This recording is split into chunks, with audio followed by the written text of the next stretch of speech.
This particular report is going to list some of the recent misconduct hearings that on their own don't warrant a single report. So between the 18th and the 21st of January 2022, a misconduct hearing was held by the Metropolitan Police. The cretin who was being misconducted, although dismissed without notice, was afforded the protection of the force by keeping him anonymous. It must be nice to have that option. PCA, based at Central North Borough Command Unit, answered allegations that his conduct amounted to a breach of the standards of professional behaviour in respect of discreditable conduct and equality and diversity. It was alleged that on the 27th of September 2019 he threatened to kill his ex-wife during an argument inside her home.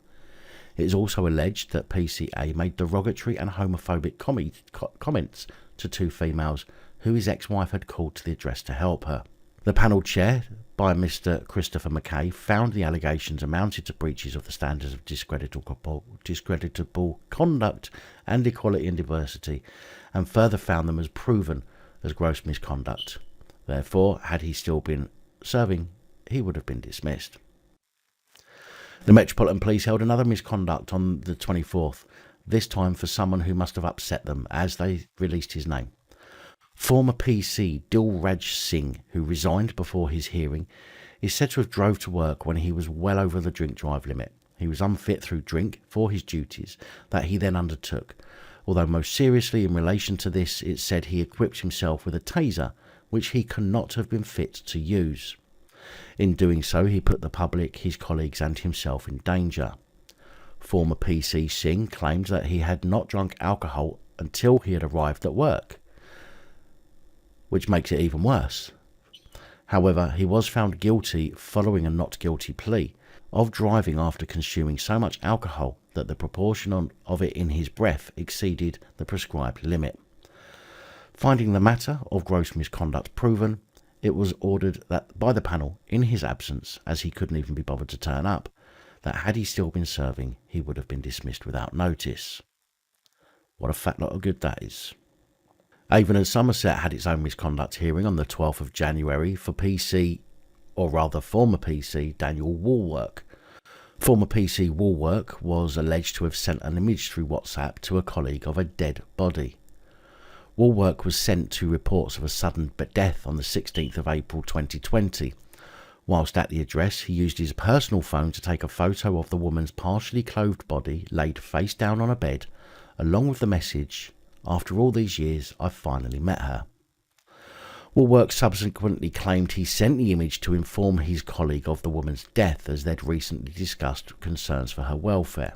However, Chief Constable Sarah Crew ruled PC Wallwork had failed to act with integrity and failed to treat the woman that he claimed to have known to be vulnerable with respect, dignity or courtesy in the moment of her death. She concluded that his actions amounted to gross misconduct, and he was dismissed without notice. Lancashire Police Constable Connor McHugh has been sacked following a misconduct hearing after he was found to have breached the standards of professional behaviour, namely confidentiality and discreditable conduct, after he illegally accessed police databases and sent private details of up to 15 people to a WhatsApp group. At the time, McHugh was still a probationary constable, which kind of makes me wonder where he picked up the bad habit from, and first committed the offence during his very first night shift at Blackpool Police Station, continuing for several weeks until he no longer had access to the systems due to remote training because of the pandemic. An anonymous complaint was eventually registered with Lancashire Constabulary, and when interviewed, McHugh answered no questions, but gave a prepared statement admitting he had accessed the database and then disclosed information to third parties. McHugh's legal advisor asked the hearing to issue a final written warning rather than a dismissal, but this was refused. Chief Constable Rowley said the decision was necessary to protect public confidence in policing, adding, "It gave me no pleasure taking away what could have been a promising career for someone who had long had a passion for policing." McHugh was also added to the College of Policing's barred list.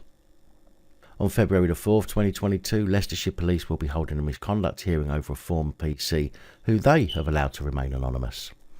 She is due to appear before a misconduct hearing in relation to an allegation that her off-duty conduct breached the standards of professional behaviour.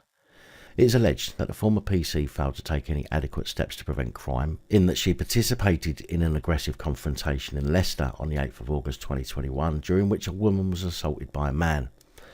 It is also alleged that the former PC failed to take any adequate steps to safeguard the welfare of the woman following the assault, and that the former PC failed to be open and honest in her dealings with 2 on-duty officers who attended the incident. The hearing will determine whether she has in fact breached the standards of professional behaviour, namely honesty and integrity, duties and responsibilities, authority, respect and courtesy, and discreditable conduct. If the conduct is proven, this will amount to gross misconduct, and she could be given the boot. Big thank you to channel supporters, especially these guys. Your support is truly appreciated. Don't forget to like, share, comment and subscribe. Let me know your thoughts, as I know many of you will, and until next time, stay safe, look after each other, film the police and other officials.